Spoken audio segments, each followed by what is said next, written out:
Assalamualaikum warahmatullahi wabarakatuh. Halo teman-teman, selamat datang kembali bersama saya Talita Ariko Atiasa. Kita akan membahas tentang hadis dhaif dan maudhu.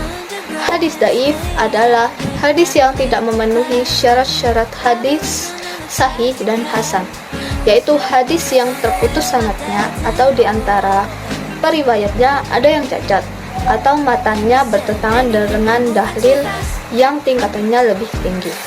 Tujuan pokok ajaran Islam, akal sehat, fakta sejarah yang telah tegas atau redaksinya tidak menggambarkan sabda kenabian. Berikut macam-macam hadis dhaif. Hadis dhaif sebab terputusnya sanad, yaitu ada hadis mu'allaq yang sanadnya dihapus dari awal seorang periwayat atau lebih secara berturut-turut. Yang kedua, hadis mursal yang gugur di akhir sanadnya seorang perawi sesudah generasi tabi'in. Yang ketiga, hadis mu'dal, hadis yang gugur dari sanadnya dua orang perawi atau lebih secara berturut-turut. Yang keempat, ada hadis munaqati, sanadnya terputus yang terjadi pada hadis mursal, mu'allaq dan mu'dal.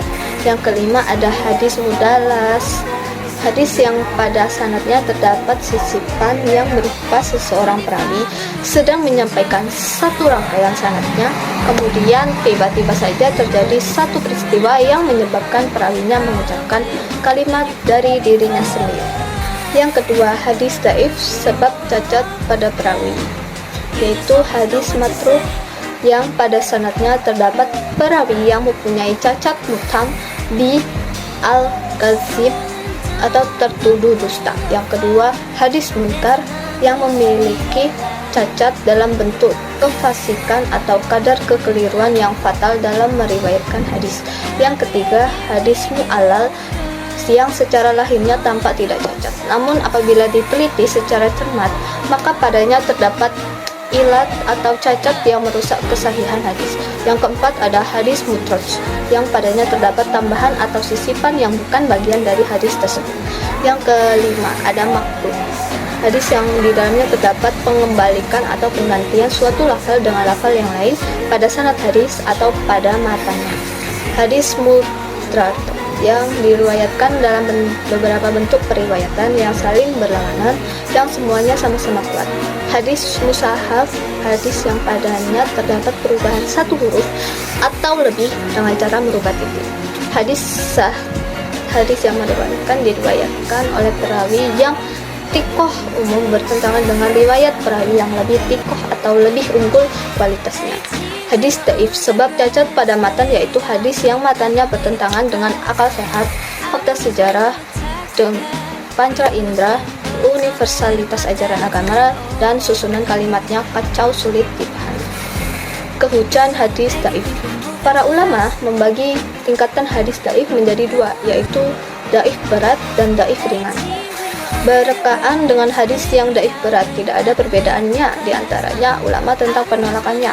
Adapun hadis yang dhaif ringan, ada yang berpendapat bisa dijadikan hujah untuk hal-hal tertentu, yaitu fadail al-amal atau keutamaan amal-amal, khusus atau hadis yang berisi tentang kisah-kisah termasuk kisah-kisah peperangan, syuhud atau hadis yang mengandung anjuran untuk membenci kehidupan dunia, targhib, hadis-hadis yang mengandung dorongan agar orang melakukan sesuatu amal, tarhib atau hadis-hadis yang bersifat mengancam manusia mengerjakan suatu perbuatan ganjaran atau pahala.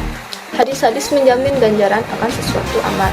Akhlak, hadis tentang kemuliaan atau sopan santun, zikir, hadis tentang anjuran zikir dengan bacaan tertentu. Selanjutnya, hadis maudhu atau hadis palsu.